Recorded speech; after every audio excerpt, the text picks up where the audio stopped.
प्रत्येक व्यक्ति के लिए न नियामक त्यागने योग्य है और न ग्रहण करने योग्य।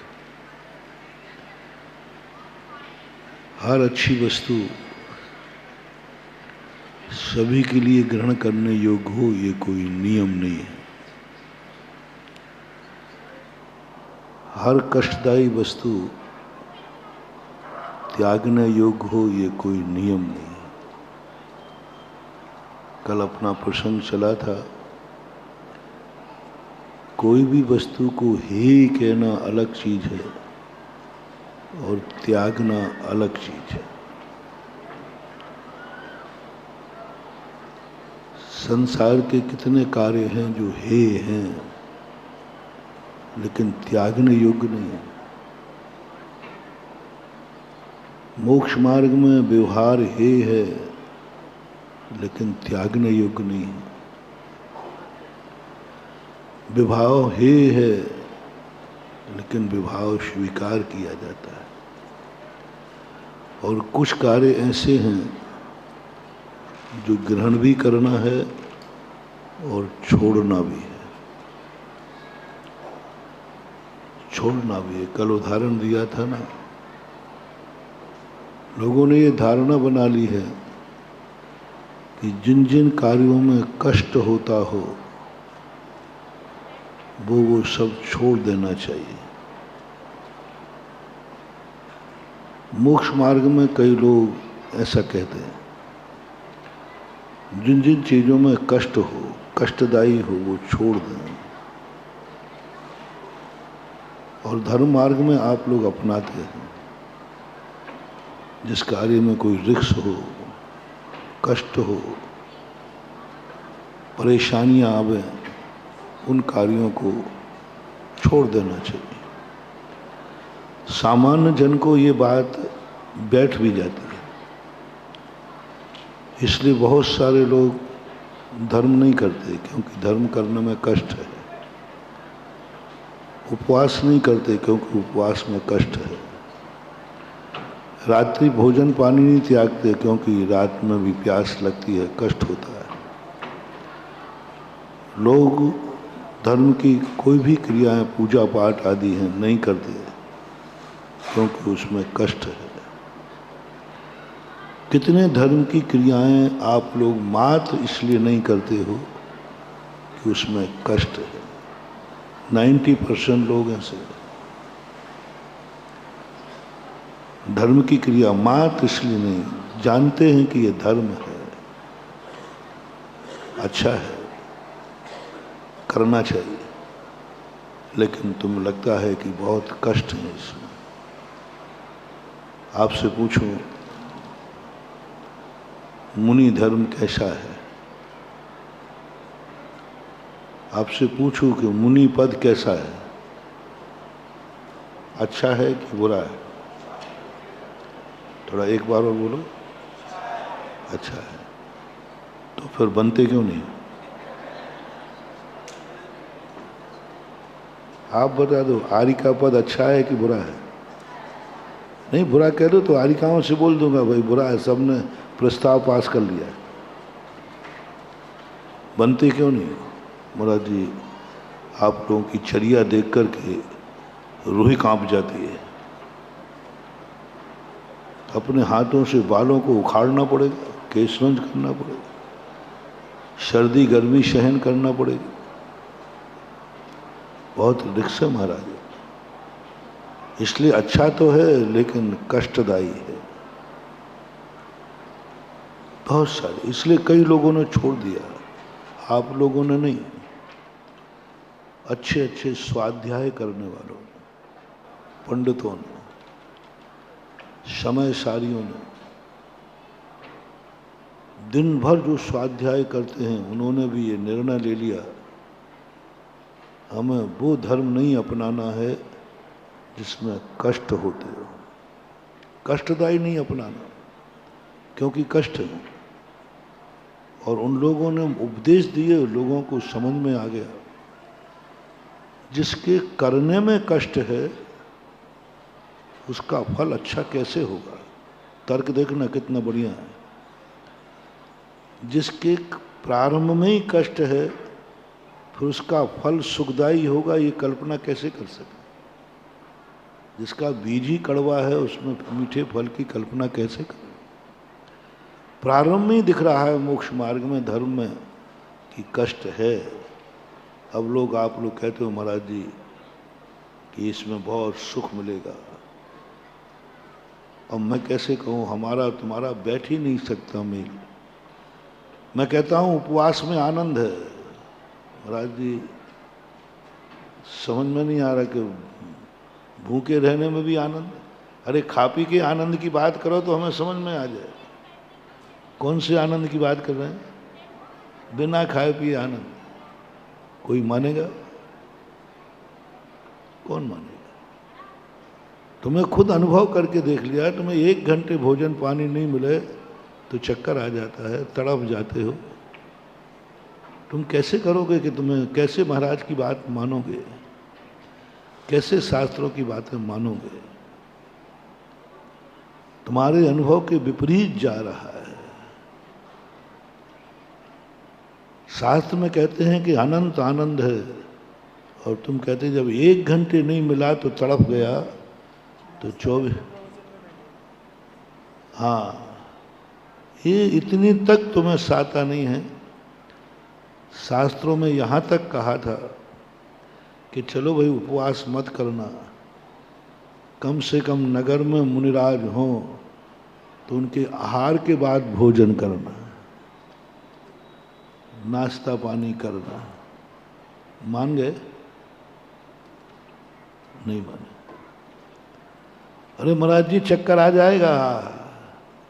अरे चलो और कहीं नहीं, कम से कम जो एमडी जैन कॉलेज में दर्शन करने आए हैं, ये तो नियम ले लें एमडी जैन कॉलेज में कि हम आज प्रवचन सुनने जाएंगे, महाराज का आहार देखने जाएंगे।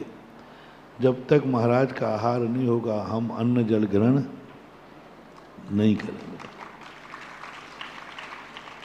महाराज जी हम लोग प्रवचन में चक्कर आ जाएगा, आप ज़्यादा मत करो, प्रवचन सुनाओ आप तो। और कुछ नहीं मिले तो वो 1 कप चाय तो महाराज बस उतना की छूट दो तो बाकी आपकी मान लेंगे। यदि वो प्रातःकाल नहीं मिली ना तो फिर तो चक्कर आएगा, सिर दर्द करेगा, आपका प्रवचन ही समझ में नहीं आएगा। वो 1 घूंट चाय पी लेते हैं सो आपके प्रवचन थोड़े समझ में, कैसी आदत पड़ गई। छोड़ दिए लोगों ने, पूजा पाठ सब में कष्टी कष्ट, व्रत नियम।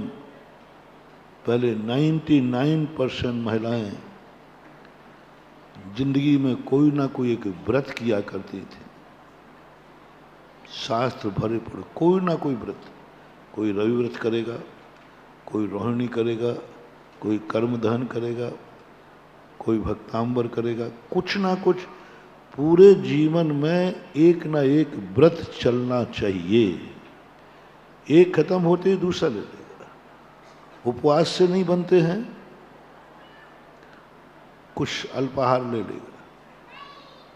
उससे भी नहीं बनते हैं तो एकासन से करेंगे, लेकिन करेंगे, एकासन से कर लेंगे।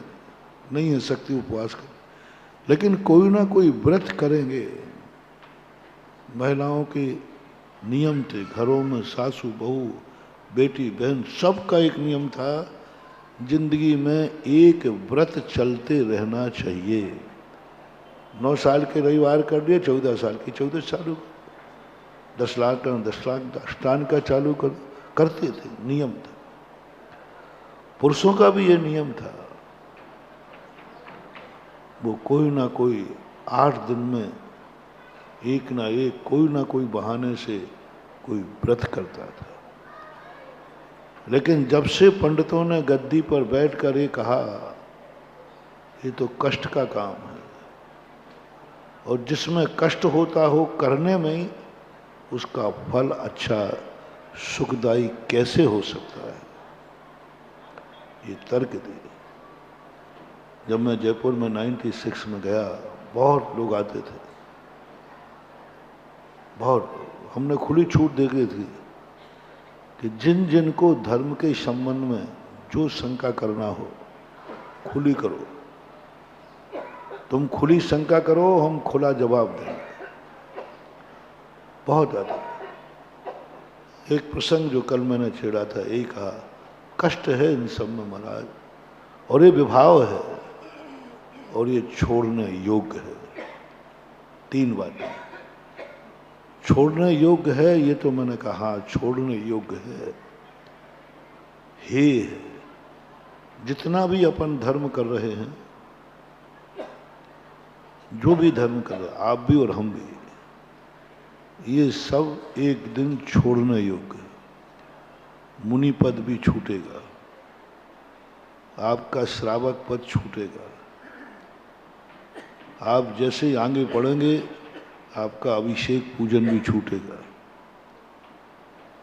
छूटेगा नहीं। जब छूटना ही है, छोड़ना ही है, तो फिर उसे ग्रहण क्यों करना? कल के प्रवचन की भूमिका थी। जो चीज छोड़ना ही है उसे ग्रहण क्यों करना? बस यही तो मैं तुमसे पूछा था कि सब कुछ छोड़ना ही है। ये मकान वगैरह एक दिन आपके छूटेंगे कि नहीं, तो फिर बनाने क्यों? धन दौलत सब छूटेगा कि नहीं, तो फिर कमाना क्यों? कमाना क्यों? परिवार सब छूटेगा तो परिवार बसाना क्यों? छोड़ना पक्का है। सबको मालूम है कि एक दिन वो आएगा, ये सब दुनिया छूट जाएगी, मरना निश्चित है। और कल मैंने कहा था, कल सबको मरना है कि नहीं? बोलो ना, डरते क्यों? मरना है कि नहीं? हमें भी शामिल कर लो, चिंता मत करो, अब तो ठीक है। तो फिर आज ही क्यों ना मर जाएं? कैसा रहा प्रस्ताव? कल मरना सबको है कि नहीं? है ना? तो फिर क्यों ना आज ही मर जाएं? कैसा रहेगा? कैसे पागलपन की बातें लोग करते हैं। कल मरना निश्चित है, ये पक्का है, लेकिन मरने का भाव भी करना बुरा है। मरना निश्चित है, लेकिन मरने का भाव भी करना निंदनीय है। संलेखना के समय कहा, जीवित मरना संसार मित्रानुराग निदानानी। मरण का अंतिम समय है, 1 मिनट जिंदा रहना है, 1 मिनट उम्र है, उस 1 मिनट में भी हम मरने का भाव नहीं करेंगे, उस समय भी हम जीने का आनंद लेंगे। 1 मिनट शेष रह गया मरने का, निश्चित हो गया कि तुम 1 मिनट बाद मरोगे। तो भी जैनागम कहता है,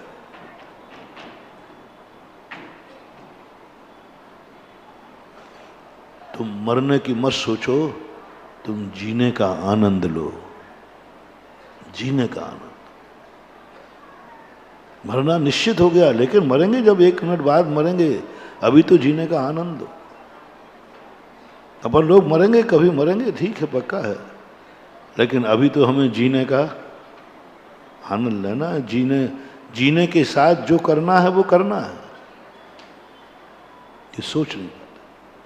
कष्टदायी है कि नहीं है? सब कष्टदायी है। तो मन के जो कष्टदायी हैं वो सब छोड़ने योग्य नहीं है। तो महाराज कैसी बात कर रहे हैं? ये उपदेश दे दे करके आप लोगों से हाँ भरवा लिया। बोलो, जो कष्टदायी है, जिसको करने में कष्ट है, क्या उसका फल कभी अच्छा हो सकता है? सुखदायी हो सकता है? बोले नहीं हो सकता। तो देखो, ये जितनी क्रियाएं हैं व्यवहार की, सब कष्टदायी है, सब में कष्ट ही कष्ट है। मैंने उनको कल जो जवाब दिया था, आपको भी बताया था। तो मैंने कहा चलो फैसला हो जाए, जो चीज़ों में कष्ट है वह चीज़ें आप भी आज ही छोड़ोगे और हम भी छोड़ेंगे, इसलिए कि ये कष्टदायी है। कष्टदायी वस्तु का फल कष्टदायी हो ये कोई नियम नहीं है। जो कल उदाहरण दिया था, भोजन बनाना सुखदायी है या कष्टदायी? बनाना। आप लोग बोलो ना, बनाना। बनाने में सुख है कि कष्ट है? जोर से बोलो ना। कष्ट है, महाकष्ट है महाराज, आप समझो तो बात है, बहुत कष्ट है। जिस भोजन के बनाने में कष्ट है उसके खाने में क्या सुख मिलेगा? हम आजकल शास्त्रों की भाषा में नहीं समझाते, तुम्हारा पत्थर तुम्हारा सिर और तुम्हारे ऊपर फेंकता हूं, क्षमा लो, क्योंकि शास्त्रों की बातें तो तुम्हें समझ में आती नहीं। जिस चीज को बनाने में कष्ट है उस चीज के खाने में क्या आनंद आएगा? क्यों ना प्रस्ताव पास करें, आज के बाद आगरा में भोजन बनेगा नहीं, बना हुआ खाएंगे नहीं। क्योंकि बनाने में खर्च है, क्योंकि बनाने में रिस्क है। हाथ जल सकता है, सिलेंडर फट जाए तो मर सकते हैं। कितनी रिस्क है, क्या कर रहे हो तुम लोग? पागल हो गए हो सब पागल हो गए। गैस सिलेंडर फट सकता है कि नहीं? आग लग सकती है कि नहीं? बोलो, भोजन बनाने में मौत हो सकती है कि नहीं? हो सकती है। इतना बड़ा रिक्शी कार्य, इतना बड़ा कष्टदायी कार्य जिनमें मौत भी हो सकती है, उसका फल अच्छा कैसे होगा? हो ही नहीं सकता। इसलिए आज फैसला करो कि आगरा में ना भोजन बनेगा और ना बना हुआ मैं खाऊंगा।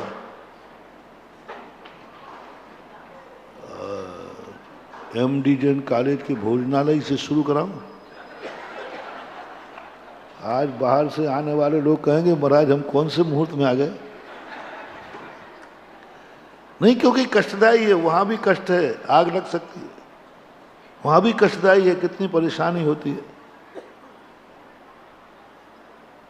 बोलो, कष्टदायी होकर के भी उसका फल सुखदायी है कि नहीं? कष्ट से भोजन बनता है तो खाने पर कष्ट मिटता है कि नहीं? मिटता है।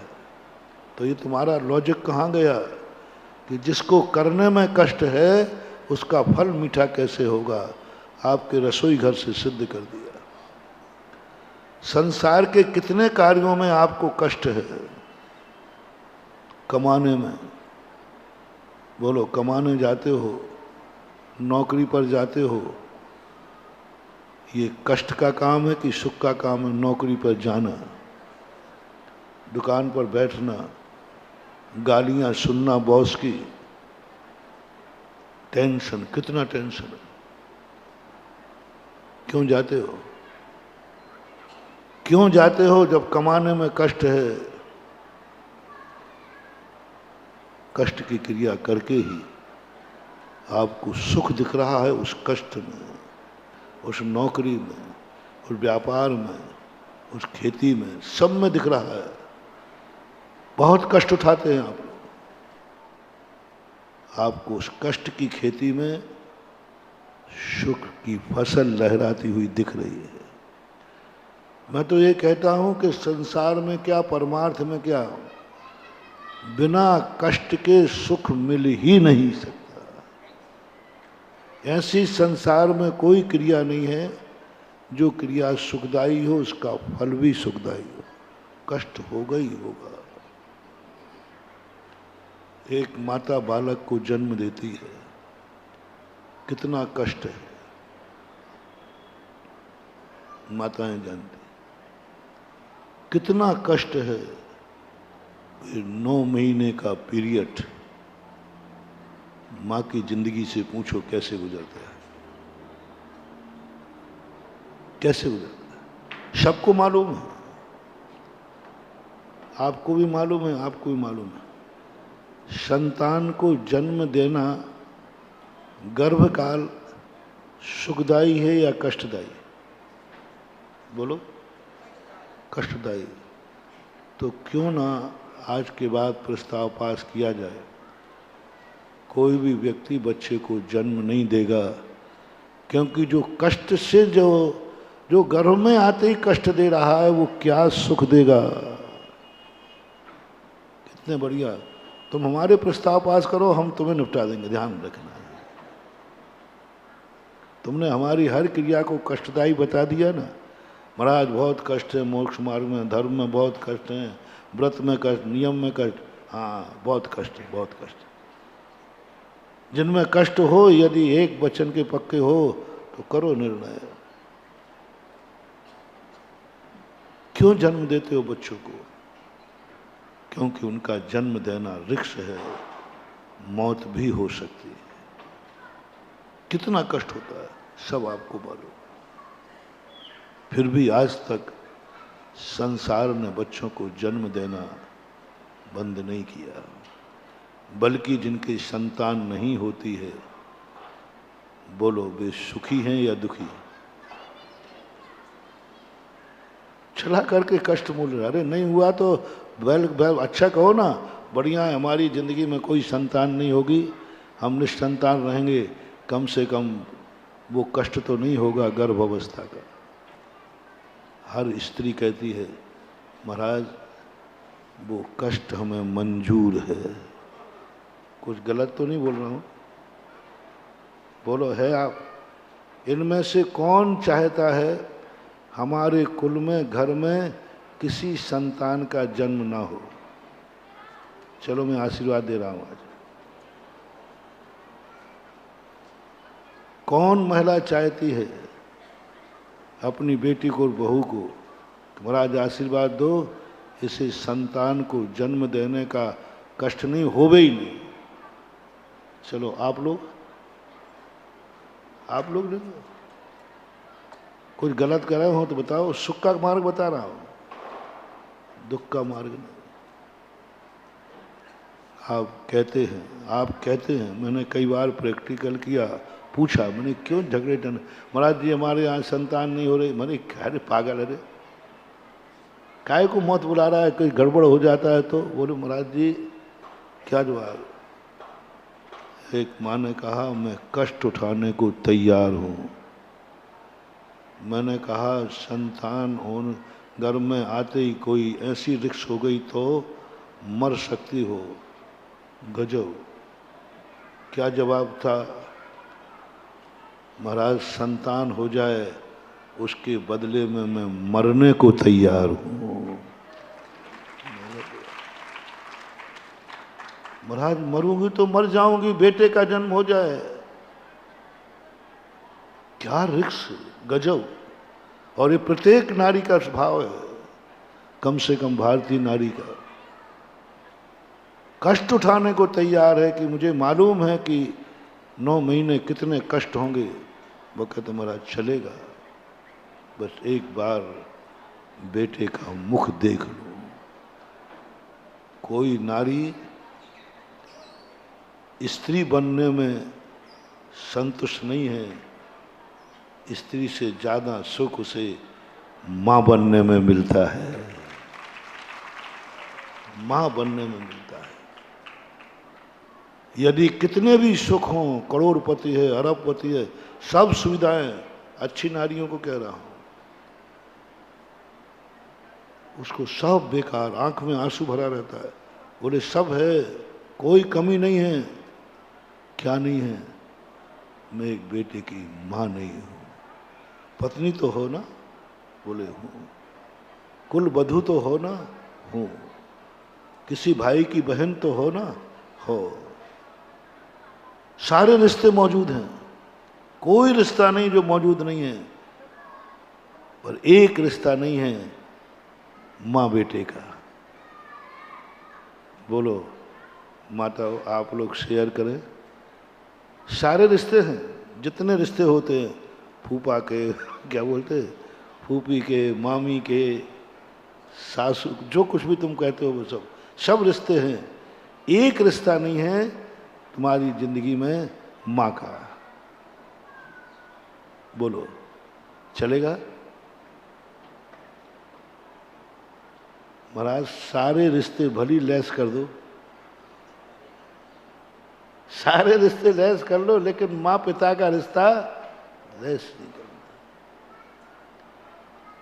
एक क्षण को भी कैकेयी जैसी एक ऐसी नारी, जब भरत के लिए उसने क्या नहीं किया, रामचंद्र जी को वनवास भेज दिया बेटे के लिए, वैधव्य को प्राप्त हो गई बेटे के लिए, सब कुछ सारे जगत में निंदा हो गई बेटे के लिए, लेकिन भरत ने कैकेयी को मां कहना बंद कर दिया, महारानी शब्द बोलने लगा। 14 वर्ष तक भरत ने कैकेयी को मां नहीं कहा। जब भी कैकेयी आती थी, बोलिए राजमाता, महारानी साहब, बहुत व्यंग महारानी बोलता था। बेटे के द्वारा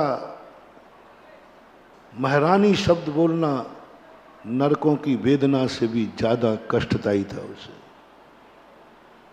महारानी बनना भी कष्टदायी, तड़प गई वो, तड़प गई। क्या कमी थी? सख्त सुविधाएं थी। भरत से कहती बेटा सब छीन ले, पर बेटे के मुख से मां शब्द मत छीन, यही तो मेरी जिंदगी का सुख है। लेकिन भरत ने मां नहीं कहा, महारानी कहते थे। ये सबसे बड़ी सजा थी कैकेयी को, सबसे बड़ी सजा। जेल में डाल दे, नरकों में डाल दे, बोले कोई फर्क नहीं पड़ता, लेकिन सबसे बड़ी सजा है भरत ने मां को मां कहना ना मंजूर कर दिया। मैं तो मां नहीं कहूंगा। 14 वर्ष तक वनवास में कौशल्या इतनी दुखी नहीं थी, राम वनवास में इतने दुखी नहीं थे। उनके कष्टों की कोई चर्चा ऐसी ज्यादा नहीं है, लेकिन सबसे ज्यादा दुखी थी तो कैकेयी थी। क्या कमी था उसको? मात्र एक शब्द नहीं था, मां कहने वाला कोई नहीं था उसको। त्रियंचों तक में भी भक्तांबर पाठ में किसी और रिश्तों का समर्पण नहीं दिखाया। भक्तांबर पाठ में और किसी रिश्ते की कहानी नहीं सुनाई कि फलाने व्यक्ति ने फलाने के लिए प्रीत्यात्म वीर्यम विचार मृगी मृगेंद्रम ना भेति किम निज शिशो परिपालनातम। गजब का मानतुंग आचार्य महाराज का, पूज्यवर का एक एक श्लोक पता नहीं कितनी बड़ी कहानी कहता है। और भी तो संबंध है, माँ बेटे के संबंध को क्यों कहा? प्रीत्यात्म वीर्यम अविचार मृगी मृगेंद्रम। एक मृगी अपने बेटे के लिए शेर के सामने चली जाती है, हे सिंहराज खाना है तो मुझे खा लो, लेकिन बेटे को छोड़ दो। इतना प्रिय आनंद क्यों तुम्हें? और कष्ट, कितने कष्टों से एक बेटा मिलता है, कितने कष्टों से एक संतान मिलती है, फिर भी तुम उस कष्टों को नकारते नहीं हो। सुख है। इसलिए कल के प्रवचन से और आज की भूमिका से एक निर्णय करते चलें, किसी अच्छे कार्य में यदि कष्ट है तो समझ लेना चाहिए इसका फल नियम से अच्छा है। बुरे कार्यों का नहीं कह रहा हूं, अच्छे कार्य, नैतिक कार्य, आपकी गृहस्थी के कार्य। भोजन बनाने में कष्ट है, और जिस जिस भोजन बनाने में जितना कष्ट है उसका स्वाद भी उतना ही अच्छा है, अच्छा है। कमाने में कष्ट हो रहा है, इनकम भी अच्छी होगी। किसान खेत में खेती करता है, मेहनत करता है, और मेहनत करने में बहुत कष्ट है, इसका अर्थ है कि फसल ये किसान बहुत मेहनत कर रहा है, पसीना बहा रहा है, कितने कष्ट भोग रहा है, निश्चित समझना, किसान से पूछना। बोले ये कष्ट ही हमारी निशानी है कि हमारा भविष्य उज्जवल है। थर्मामीटर क्या बनाया? कष्ट। थर्मामीटर क्या बना रहा कि मैं कष्ट उठा रहा हूँ खेती करने में। इसका अर्थ है कि एक दिन तुम मुझे सबसे ज़्यादा सुखी देखोगे, क्योंकि आज मैं सबसे ज़्यादा दुखी हूँ। सारे उठा लीजिए तुम्हारे संसार के कार्यों को, इसलिए रेफरेंस दे रहा हूँ कि आपको समझ में आ जाए। आप लोगों के दिमाग बिगड़ गए हैं, बिगाड़ दिए हैं उन लोगों ने समाधान कि कष्ट की क्रियाएं मत करो, कष्टदायी में कोई सुख नहीं होता है। इसलिए मुझे आपके उदाहरण देना पड़े। एक दिन जिंदगी जी के दिखाओ बिना कष्ट के, जिसमें कोई रिस्क ना हो। अब रिस्क मेंटेन करिए। आपके जितने कार्य हैं, मैं तो आप लोगों को देख करके बहुत अपने आप को कमज़ोर महसूस करता हूँ। आप लोग क्या बहादुर हैं, गजब। निर्मोही, हम लोग उतने शरीर से निर्मोही नहीं हैं। अरे तुम लोग तो बड़े वीतरागी हो। हर कार्य करने में हथेली पे मौत रखी हुई है, फिर भी पट्टा डरता नहीं है। बोलो, प्लेन में बैठने का मौका मिले तो अभी कह दिया जाए कि जिनको प्लेन में बैठना हो लंदन का टिकट फ्री है, और वो 1 घंटे के लिए खुला है टिकट बस। तो प्रवचन सभा में कोई बचेगा? मनोज तू बचेगा कि नहीं भाई? अरे महाराज जी, अब आपका क्या संचालन आप ही खुद ही कर लेना ना। एक दिन में क्या बात हो गई, टिकट फ्री मिल रहा है। बोलो, प्लेन क्रैश हो सकता है कि नहीं? मर सकते हो कि नहीं? संभावना है कि नहीं है? फिर भी तो अरे महाराज जी आप कैसी बातें करते, आप अशुभ बातें क्यों सोचते हो? अरे उस रिस्क को नकार दिया तुमने। तुम गाड़ियों में बैठते हो, मालूम है तुम्हें एक्सीडेंट हो सकता है, और राय दिन पेपरों में पढ़ते हो जितने बैठे थे सब चले गए, गाड़ी का चकनाचूर हो गया। फिर भी तुम उस रिस्क को मेंटेन करते हुए कैसे समझा लेते हो तुम अपने मन को? मैं तो नहीं समझा पाता। मुझे तो जिन जिन कार्यों में मौत का डर था, महावीर ने तुरंत कहा बेटा हूँ तत्ता है। बोले गाड़ी में बैठना ही नहीं। बोले क्यों? मर जाएगा, मर जाएगा, देख एक्सीडेंट हो जाता है, मर जाएगा, देख कोई नहीं बचा इसमें, देख प्लेन में से कोई गिरा तो कोई नहीं बचा, मर जाएगा। हमारे महावीर ने हम लोगों को इतना डरा दिया, इतना डरा दिया कि जिस जिस कार्य में मौत है, मौत की संभावना है, वो सब बंद करा दिए। बोले पैदल चल है? नहीं साहब, गाड़ी की छूट दे दो तो झांसी से आगरा कितने घंटे में? 3 घंटे में। बताओ 10 दिन 12 दिन में आ पाया। अब रास्ते में कितने कष्ट हुए ये तो अब हम ही से पूछो। महावीर ने कहा बेटा चलेगा, 10 दिन नहीं 15 दिन में पहुंच जाना, लेकिन 3 घंटे गाड़ी में नहीं बैठना। हो तत्ता है।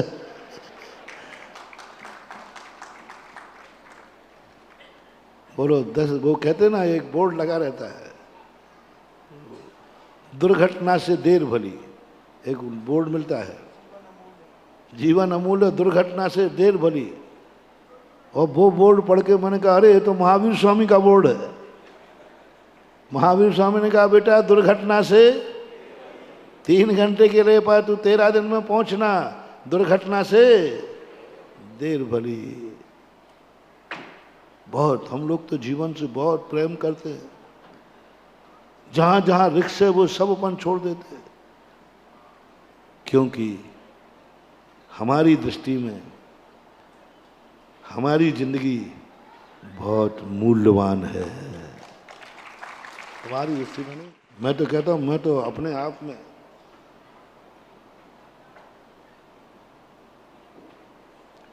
10 दिन नहीं 100 दिन लगे, जिंदगी बचती है तो मैं तो बचाऊंगा। और एक दिन में पहुंच जाओगे लेकिन मौत की संभावना है, मैं कहूँगा रहना तो जाना ही नहीं है, क्योंकि मेरी दृष्टि में मैं बहुत अनमोल हूँ। मेरी मनुष्य पर्याय अनमोल है मेरे लिए। तुम्हारे लिए तो तुम जानो, तुम्हारे लिए मैं कितना कीमती हूँ ये फैसला आप करो। मेरे लिए मैं कितना मूल्यवान हूँ, सारे 3 लोक का राज्य दे देवे तो भी मैं अपने मुनि पद के सामने उसे धूल समझूंगा, इतना अनमोल। मैं अपनी जिंदगी से बहुत खुश हूँ। मेरे बराबर बादशाह इस दुनिया में कोई नहीं है, इसलिए हमारा नाम राजा नहीं है। क्या नाम है? महाराजा कहते। देखो राजा का एक भी वस्तु नहीं है फिर भी महाराजा है। क्या ठाठ है महानुभाव, देखो तो एक भी वस्तु राजा की नहीं, ना घोड़ा है, ना गाड़ी है, ना धन है, ना दौलत, उसके बावजूद भी सारी दुनिया। एक भजन सुनाते हो आप, पहले तो मुझे लगता था कि ये गाली है, क्योंकि आपका क्या भरोसा, क्या व्यंग कर दो। बाद में सोचा अरे गाली नहीं, ये तो अतिशय है।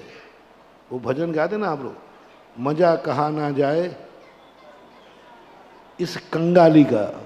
और मैंने कि ये तो कंगाल कह रहे हैं, मेरे पद को कंगाल कह रहे हैं। पर बाद में सोचा कि मैंने कि नहीं नहीं, ये कंगाल नहीं कह रहे हैं, ये प्रशंसा कर रहे हैं कि कुछ भी राजत्व तो नहीं है, कुछ भी इनके पास नहीं है, फिर भी आनंद चक्रवर्ती से भी ज्यादा है। सुखी था। अब बुरा नहीं लगता। वो तो ऐसी कई गालियां होती हैं जो बुरी नहीं लगती। पहले लोग गाया करते थे, जब वो तुम्हारे यहाँ शादी ब्याह होता है ना, तो उसमें भोजन में बुलाते हैं समधी साहब को। और पहले समधियों की मूछ होती थी, तो समधन क्या गाती थी? जैसे समधी की मूछ ऐसे कुत्ता की पूंछ।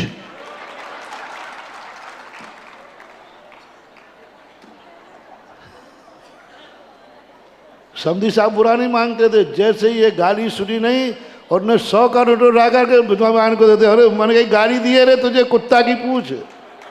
अरे महाराज तुम्हें पता नहीं है, ये कुत्ता की पूंछ नहीं कहा है। यही शब्द डी सेम तुम यहां कहते हो, मजा कहा ना जाए कंगाली का। कंगाली दुखदाई है, ऐसा कोई नियम नहीं है। महाराज बन के कंगाल बनो तो इस जैसा मजा कहीं नहीं है। फकीरी की तो ऐसी की कि सब कुछ गमा बैठे, और अमीरी की तो ऐसी की सब कुछ लुटा बैठे। अमीरी की तो ऐसी की कि सब कुछ, और फकीरी की तो ऐसी की कि सब कुछ गमा बैठे। कितनी बड़ी शायरी। साधु ने फकीरी की, ऐसी फकीरी की कि सब कुछ गमा दिया, कुछ भी नहीं, सब कुछ गमा दिया। और अमीरी की तो ऐसी की कि सब कुछ लुटा बैठे, सब कुछ लुटा दिया। और उसके बाद वही आनंद की अनुभूति है। अब वो आनंद की अनुभूति कभी यदि तुम्हें अपनी जिंदगी में ऐसा महसूस हो कि हम बहुत मूल्यवान हैं, अपनी दृष्टि में, तुम्हारे दूसरे की दृष्टि में नहीं। मैं अपने मन को कई बार कहता हूँ, मेरा शरीर, मेरा अंतर चेतना मेरी दृष्टि में बहुत मूल्य। मैं अपनी जिंदगी से कभी नाखुश नहीं हुआ। मुझे कभी ऐसा नहीं लगा कि आज का दिन बेकार है। जब से धर्म को समझा है तब से मैं अपनी जिंदगी से कभी भी हुआ नहीं। कितनी कष्टदायी चर्या करना पड़ी हो, कभी एलर्जी नहीं आई, कभी ये भाव नहीं आया इतना कष्टदायी, बहुत कष्ट आया ही। कितनी कष्टदायी हो, कहीं ना कहीं से आनंद की लहर आ जाती है। रास्ते में चलते चलते पैरों में खून आ जाता है, कंकड़ चुभ जाता है, बहुत कष्ट है, चीख निकल जाती है, लेकिन अंदर से कहीं ना कहीं एक परिचय, एक महावीर स्वामी का आशीर्वाद आ जाता है, शाबाश बेटा। कष्ट तो होगा, कंकड़ चुभेगा, कष्ट तो होगा, भूख लगेगी, कष्ट तो होगा, गर्मी पड़ेगी, गला सूखेगा, कष्ट तो होगा, केशलोंच उखाड़ोगे, कष्ट तो होगा, सर्दी पड़ेगी, कष्ट तो होगा, लेकिन उस कष्ट में आनंद, सुख में आनंद नहीं कह रहा हूं, कष्ट में आनंद की तुम्हें अनुभूति कभी हुई? कष्ट में आनंद की अनुभूति, कष्ट में आनंद की अनुभूति। तुमने सुख में आनंद, सुख में आनंद जो उठाता है वो भोगी है, और कष्ट में जिसको आनंद आता है वह योगी है। कष्ट में आनंद की लहर आ जाए, भोजन खाकर के आनंद मनाता है भोगी है, और उपवास करने पे आनंद मनाता है योगी है। उपवास में आनंद आ जाए, कष्ट में कभी आनंद की अनुभूति आए, प्रतिकूल परिस्थितियों में आनंद की अनुभूति आए, प्रशंसा हो रही है तब आनंद की अनुभूति आना, ये भोगियों का लक्षण है। और गालियां मिल रही हैं और आनंद की अनुभूति आ जाए, ये योगियों का संसार है। प्रतिकूल परिस्थिति, सब तरफ से प्रतिकूल है, कोई तुम्हारे लिए कोई अनुकूलता नहीं है। कभी मुस्कुरा के देखना, कभी आनंद का पर्याय जगा के देखना। बोले आज बड़े मुस्कुरा रहे हो, बोले आज बहुत कष्ट है, बहुत कष्ट। वनवास के समय जब रामचंद्र जी, लक्ष्मण, सब लोग कष्ट की बात करते थे, विदेही का अपहरण नहीं हुआ था, तीनों प्राणी थे। लक्ष्मण हमेशा कहता भैया बहुत कष्ट है वनवास में, विदेही भी कहती हाँ लक्ष्मण सही कह रहे, बहुत कष्ट है। और रामचंद्र जी को सुख का नजर आता। एक दिन एक साधु संतों का प्रवचन सुन रहे थे लक्ष्मण, सीता और रामचंद्र। वो प्रवचन इतना मजेदार हुआ कि लक्ष्मण के मुख से निकल पड़ा, भैया मजा आ गया आज। ऐसा तत्व दृष्टि गुरुजी ने सुनाई। विदेही भी कह रहे बहुत बहुत अच्छा लगा, ये तत्व दृष्टि, इतने रहस्यमय बात। रामचंद्र तो इंतजार कर ही रहे थे कि एक दिन लक्ष्मण और सीता के मुख से सुनना है, मजा आ गया। तो रामचंद्र जी तुरंत कहते मालूम ये मजा किस लिए आया? एक बार कैकेयी को धन्यवाद दो, उसकी बदौलत आया। लक्ष्मण उसको तो धन्यवाद नहीं दूंगा। अरे भाई धन्यवाद क्यों नहीं देगा? अभी तू नहीं कहा बेटा, भैया तूने अभी कहा कि मजा आ गया। आज महाराज के प्रवचन सुनकर के ऐसा आनंद लग गया, सब मन की खेद दूर हो गए, सब संकले दूर हो गए, बस बहुत आनंद आ गया। तो बस ये आनंद किसके कारण आया? उसको धन्यवाद देने में क्या बाधा है भाई? किसी व्यक्ति के कारण यदि आनंद आया हो तो उसको एक थैंक्स तो ही कहना है ना, लेकिन नहीं। तो फिर आनंद किसकी बदौलत आया? न कैकेयी वनवास भेजती और ना आज ये तत्व का उपदेश मिलता। यानी रामचंद्र जी वनवास में रह करके भी आनंद की अनुभूति, हर प्रसंग पर रामचंद्र जी ने कैकेयी को दुआ दी है। हर प्रसंग पर पूरी रामायण उठा के देख लीजिए,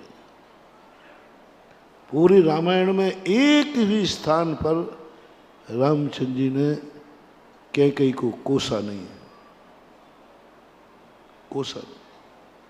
एक भी स्थान पर धर्म को कोसा नहीं है।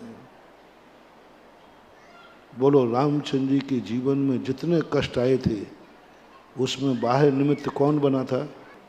कैकेयी ना। तो उसको कोसना तो चाहिए कभी, उस समय तो कोस देते जिस समय विदेही का अपहरण हो गया। मैंने सभी रामायण पढ़ ली, दुनिया की 20 रामायण है जिनमें मुख्य 6 रामायण को मैं देख चुका। सबसे बड़ी पॉइंट की बात जो मैंने पकड़ी, रामचंद्र जी इतने कष्टों में हैं, इतने कष्टों में हैं, रो पड़े। इतने कष्टों में लक्ष्मण शक्ति लगी, मरने तक का भाव कर दिया, मैं नहीं जीऊंगा लक्ष्मण के बिना। तो भी एक बार भी कैकेयी के प्रति, एक बार तो कैकेयी को कोस देते, नहीं कोसा। जब भी दिया दुआ दिया, जब भी दिया दुआ दिया। वैष्णव दर्शन के अनुसार एक बार वनवास में दशरथ जी जो स्वर्गों में गए थे, पितर बनकर के एक बार रामचंद्र के पास आते हैं। रामचंद्र से इस कृत्य को देखकर जब रावण की मौत हुई तब लक्ष्मण को, पूरी लंका को अभय दान दिया। लंका जब हार गई तो प्रायः जनता कांप जाती है कि अब दुश्मन की सेना हमारा तहस नहस कर देगी। राजा लोगों का नियम है, जिस नगर राज्य को जो जीतते थे ना, सेना को छूट दे देते, जाओ जो करना है करो। सब थर थर कांप रहे थे, पर रामचंद्र ने घोषणा की, नहीं, लंका में कोई व्यक्ति भय को प्राप्त नहीं होगा, प्रजा सुखी रहे। गजब जब हो गया जब विभीषण से कहते हैं, जाओ विभीषण, लंकेश का राजकीय सम्मान से दाह संस्कार करो। लक्ष्मण से कहा, तुम भी जाओ। रावण की अर्थी में भेज दिया, दुश्मन की। उस समय दशरथ देख करके देवताओं के सिंहासन कांप गए। दशरथ कहते, बेटा तू तो मेरे से भी एक कदम आगे निकला, तेरी कसाई इतनी छोटी सी। रावण को, दुश्मन को राजकीय सम्मान, और भाई को भेज रहा है। दुश्मन को तो उसने तो तुझे इतने कष्ट दिए थे कि उसको तो बोटी बोटी करके कुत्तों को खिला देते। तुझे तो क्रोध आना चाहिए। तब दशरथ कहते, बेटा मैं देव हूं, तुम्हारा पितर हूं, मैं आया हूं तो खाली हाथ नहीं जाऊंगा, कुछ ना कुछ दूंगा, बोल मांग ले, क्या मांगना है। क्या गजब हिलाने वाली बात। रामचंद्र जी क्या कहते, पिताजी यदि आप देना ही चाहते हैं तो मुझे वनवास देने वाली माता कैकेयी से आप रुष्ट हुए थे और आपने कैकेयी का परित्याग किया था, और कैकेयी का परित्याग किया था, और वैष्णव दर्शन में इसे शुभ नहीं माना जाता। बस मेरी एक ही विनय है, मेरी माता को आप माफ कर दें। जब मैंने ये प्रसंग पढ़ा, मैं फरूरी निकल गई। मेरी माता को माफ कर दें। दशरथ जी कहते हैं कि राम तू कैसा है,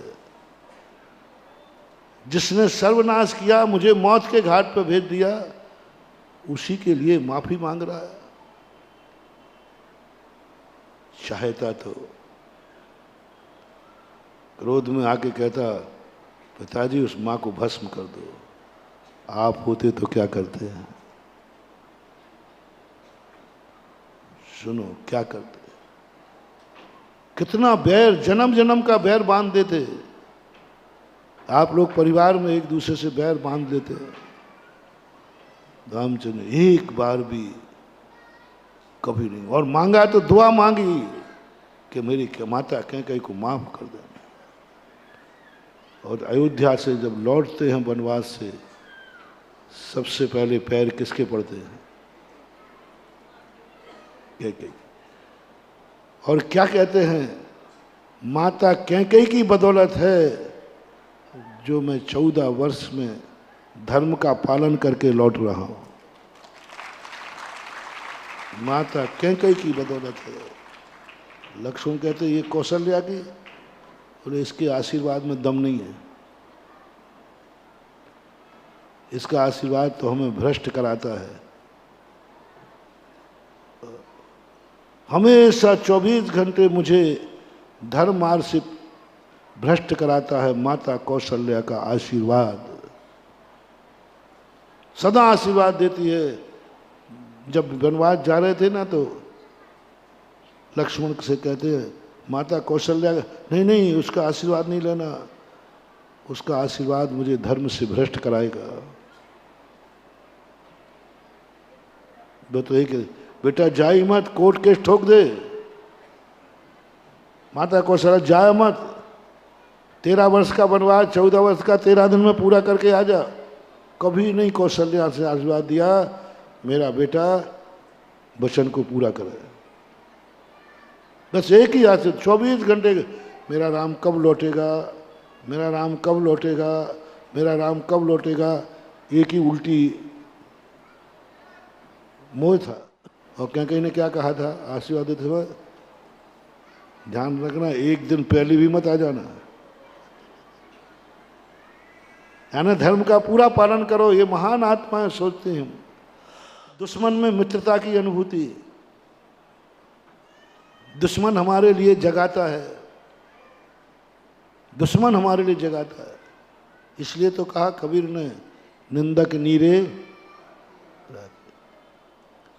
निंदक को बुराना। भजन में गाया, यमराज से कहा एक भजनकार ने कि यदि किसी को मारना है तो मुझे मार देना, और या मेरे निकटवर्ती को मार देना।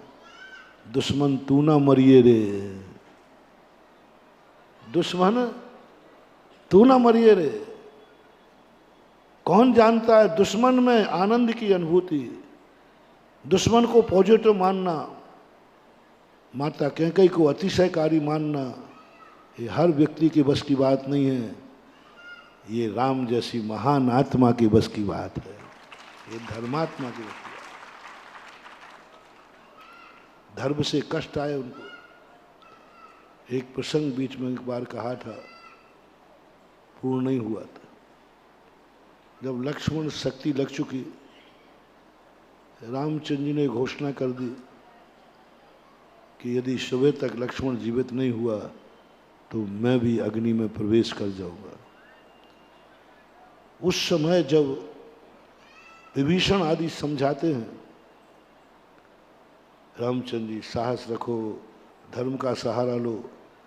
जब मैंने पहली बार पद्म पुराण पढ़ा सन 1980 में मुक्तागिरी के अंदर, मेरी ये जो जैसे विभीषण, अंगद, हनुमान वगैरह समझाते हैं, मैंने कि अब इनको झापड़ पड़ने ही वाला है। रामचंद्र जी कहेंगे क्या धर्म धर्म मचा रखा है, इसी धर्म ने तो हमें बर्बाद कर दिया। क्या मचा रखा है इस धर्म ने?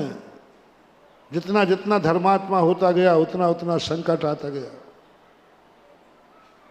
मैंने कहा जरूर झुंझलाएंगे, जरूर नकार दें। क्या मुझे सामने धर्म की बातें मत करना, मैंने देख लिया है सब धर्म को।